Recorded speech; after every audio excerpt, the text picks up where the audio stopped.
Oh my god. Yes! Oh my god. Yes. Yes. Oh my god, dude. I can't even imagine just how great it was. Okay. I'm sorry I'm hyped up. Magical Girl Sight episode 3 has gotta be the most intense episode I've ever had. Like, it's like, there's so many words, there's so many emotional things in this episode that makes you want to scream, what the hell? We're not even that far from the episode, guys. We're not even that far. We're on episode 3, and we're already getting more intense than ever. And sure, we had some sad, some funny, good moments in this episode. Some were happy, some were sad. Some was like, oh my god. So many emotions in this episode. So many answers right there. And each individual plays a role in this that even I know about. I mean, take it from someone who read the manga and all. Now, before I begin episode 3 review of this, I like to say that for those of us who may or may not know, that ever since the anime came out, we get a new chapters of Magical Girl Sight. You don't believe me? Go and kiss manga. And as we continue reading it, all I gotta say is we know someone we love lost. I won't mention the name, but we lost somebody important. It was so sad. And someone got karma up the ass. In the ass, if you know what I mean. So I'm not going to say any names. I'm going to let it go. And continue to do this review of episode 3. So it's just like we planned it. So, let's get started. Episode 3 of Magical Girl Sight kicked things off with a guy who's obsessed with the main idol group. Now, I know that some of us, like myself, are obsessed with, like, huge fan of idols. I mean, you got Idol Master, you got Love Life, you even got AKB48, hell, even Bang Dream. You got, there's a whole world of people like him obsessed with one idol girl, or girls who are obsessed with male idols in anime. We have obsessed, people obsessed with the male idols. Me personally, hold on a second. Me personally, you see, I like Rico. This is my idol in Aquas. And I like Maki. So yeah, I'm okay with that. But what happens when you have one guy who's obsessed with this idol so much, most 99.9999999% of his wall is covered with Nijimin's merchandise. We're talking posters, we're talking wall scrolls, we're talking those fans, glow sticks. He's a true idol guru when it comes to like going to concerts and got the wavy sticks, like yeah. And I'm telling you, when I go to Love Live concerts, I see that a lot. They got the jacket, they got the glow stick of their favorite idol, they got the plushies, they got the towels and the posters, and they just go like yeah. And they move it around dancing. That's what he is. But for him, he's a neat. I mean he works, but let's just say that he plays an important role in this. Like, you guys think he's just a side character who's like, oh, he ain't nothing? Trust me, he is. He really is. Give us some time. You're gonna respect him. Trust me, I know. But let's just say for him, you guys not gonna like it. But anyway, this episode kind of kicked things off, taking the psychotic Rina to the hospital. And then Henri, you gotta applaud Henri for being smart and all. I mean, finding out that there's a way to heal people is a really good thing. I mean, there is a method. In real life, in the show and in the manga, there is a stick that heals people. I can't tell you who has it, but you'll see it. So, here's another thing. Yatsumaru's backstory. Yatsumatsu backstory. The one with the blonde hair, her backstory is so fucking sad. Like, it's like her backstory is so sad, guys. It makes you want to cry. It makes me want to cry. It's like, damn. You be shocked at first, but when you see her backstory as to why she's sad, it's just, damn. I mean, she was a little girl with a teddy bear. She wakes up calling her mom, and then she sees the mom and her dad died. And not only that, the mother was pregnant. Like, she just lost her brother or sister. You see how fucked up that is? The mother was pregnant and the guy, the stalker or whatever, killed them. Now, even the mother that was pregnant, I'm like, oh my God. Oh my God. And it's so sad to see that. But damn. But now, okay, we're going to move on to that. Very sad. But they found out that there's another girl with a magical stick, and her name is Nijimin. Now, if you guys don't know her, she's the light blue hair girl that I'm sure everybody likes right now from reading the manga. Everybody likes her because she's in an idol group called Dogplay. A group of 9 idols and their dog ears and their dog tails, and each individual dog goes by their names, you know, like a Dalmatian, a Chihuahua, Pomeranian, you know, like that. And the moment, I love how they did it in line where they just, it's kind of like actually going to a Love Live concert. Or any concert you guys go to, like Idolmaster or whatnot. And they have when they chant their names, they have the color of their glow stick. And they light up like, yeah, yeah, yeah, yeah. And they have the color glow stick. So when, it kind of explains the color. Like Nijimin is light blue. So everybody had their light blue lights. And just like, yeah, they're going to see her. That was funny. Okay. Now, Aya and Yatsumatsu are going to see Nijimin. And they teleport outside to tell her more about her stick. But she... You know, with her idols and her war against the other magic girls, it's very hard. Very hard. So, now, about her stick. Okay, here's the funny thing, guys. We had a gun. We had a phone. We got a staff. We got a hammer that destroys shit. Even a pen that makes a force field and protects, it's like a barrier. Her stick is something that you guys, that I laughed. I kind of laughed because I never expected. At first, I didn't laugh. I mean, at first I didn't expect it, but I kind of laughed when they actually revealed it. Her stick is her panties. I'm not joking. Her stick are her panties. So basically, not every stick is weaponry. Most of them are clothes.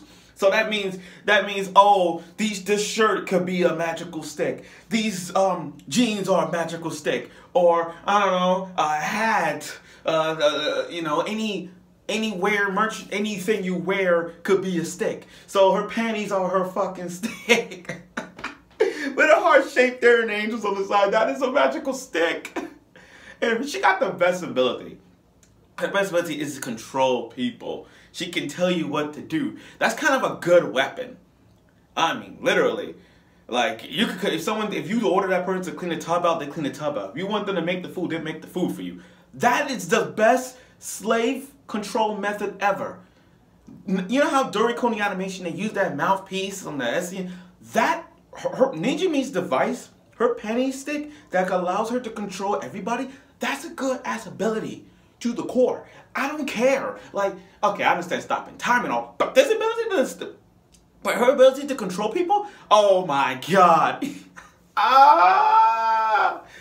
Wow, that was a good ability.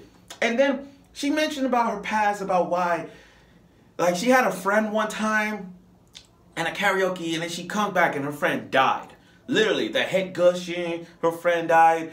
And then we found out that the person was actually the magical girl Hunterina, who actually almost killed her, but she told her to stop and put her in a barrier. And she used the pen that Nijimin's friend had, and the pen, which confirms and showed us that she has the ability to make barriers.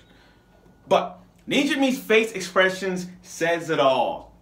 She has a 2-split personality. Like, I'm gonna get a pen for this moment here. Okay, check this out. She had a split personality. Like, one time she's all sweet and innocent, bow wow type thing, you know, that idols, you know, like that. But when she described who killed her friend, she draws so hard that she literally got in that face expression, little face just drawing and like done. And then she went back to them and was like, okay, how you doing? I'm like, damn. She has 2 split personalities. It's like a Yuno future diary-ness from her. Like, you know how Yuno got all sweet and innocent, but then when she gets to that phase, when someone hurt her boyfriend, she gets in that rage. And that's what she did. So it's again, she drawing, and then she's like, I'm done. And then those 2 girls, they found out that Rina was the one that killed Yatsuma. I mean, they too found out that the girl they killed was actually her in the hospital. So now they're like, can we tell her? Can we tell her? Can we tell her? I don't know, we can't. I'm like, tell her already. Just like the way I see it, this is more like a misunderstanding. This is legit a misunderstanding at my part. I mean, I see it coming, but it was a misunderstanding. So they're not gonna tell her. But oh my God, that dumb bitch. Can I say the brother? Okay, hold on. Before I get to the brother, the girl that bullied, the main girl that bullied Arya. I can't stand her. I really can't. They should have killed her long time ago. Like the box cutter, like you just let her throw. You should have just sliced her freaking neck off, and y'all didn't fucking do it. Y'all should have done it, but y'all didn't. You let her live. What the fuck? Okay. Anyway, she heard the voice of those two girls. She heard the voice of Ayatsumatsu and Arya, and then she's going on to go to that room, and then the AI popped up. Now I'm not gonna say her name. I'm not gonna reveal her name, but the AI that spoke to the main girl in the first episode, you're gonna find out more about her, and you already know what's gonna happen to you guys. We already read this. Let's just say she's getting a stick. Oops. Yeah, she's getting a stick. What the fuck? Now, as for the big brother, he wants to use her to punch him back so bad that he finds a website, Magic Girl site, and there's blocking the website, so there's nothing new. But now he's gonna play a role in this magical girl site. Even that idol fan, he's obsessed with Nijimin. He's gonna play a big role too. So I'm just letting y'all know, big role. Oh, and by the way, I know this video is long, but I'm really hyped. Can we talk about the ending? The ending. The first 2 episodes were just your sperm ending thing, but the ending was so idols. Real idols performing. Oh my God. Yes.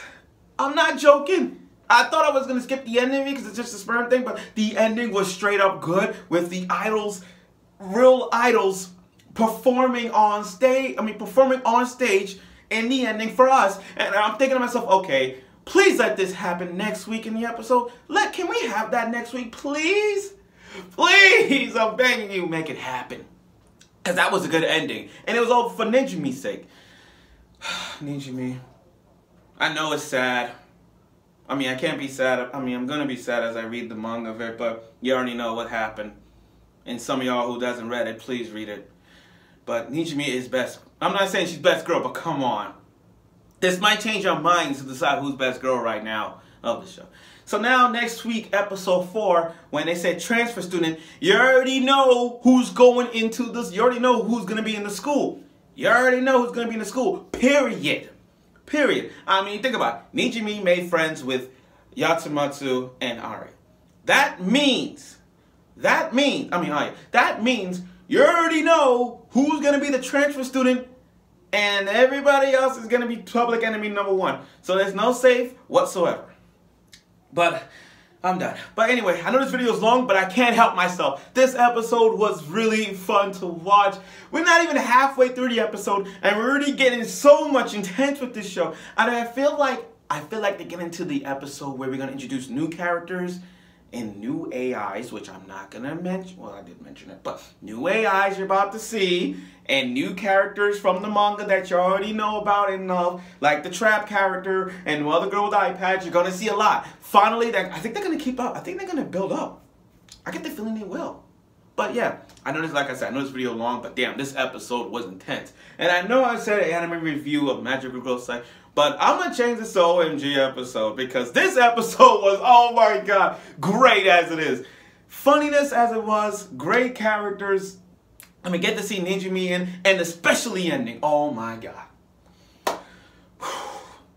GG. And I like to say, Magical Girl Site has got to be my favorite anime of the spring 2018.